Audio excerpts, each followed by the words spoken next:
महर्षि पाणिनि की कहानी। एक गुरुकुल था जिसमें बहुत सारे बच्चे पढ़ने आते थे।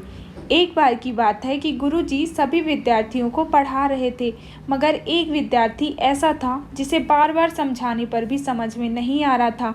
गुरुजी को बहुत तेज गुस्सा आया और उन्होंने उस विद्यार्थी से कहा, जरा अपनी हथेली तो दिखाओ बेटा। विद्यार्थी ने हथेली गुरुजी के आगे कर दी।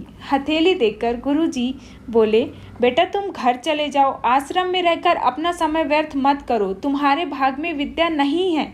शिष्य ने पूछा, क्यों गुरुजी? गुरुजी ने कहा, तुम्हारे हाथ में विद्या की रेखा नहीं है। गुरुजी ने एक होशियार विद्यार्थी के हथेली उसे दिखाते हुए कहा, यह देखो, ये है विद्या की रेखा, यह तुम्हारे हाथ में नहीं है, इसलिए तुम समय नष्ट ना करो और घर चले जाओ और वहाँ अपना कोई काम देखो।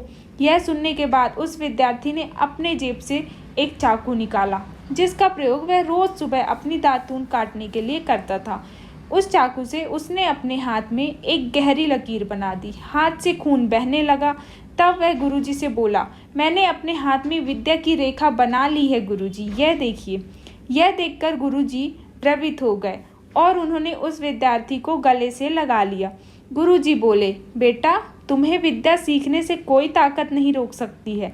दृढ़ निश्चय और परिश्रम हाथ की रेखाओं को ही बदल देती हैं। वह विद्यार्थी आगे चलकर महर्षि पाणिनि के नाम से प्रसिद्ध हुए, जिसने विश्व प्रसिद्ध व्याकरण अष्टाध्यायी की रचना की है। इतनी सदियां बीत जाने के बाद भी आज 2700 वर्षों बाद भी विश्व की किसी भी भाषा में ऐसा उत्कृष्ट और पूर्ण व्याख्यान ग्रंथ अब तक नहीं है।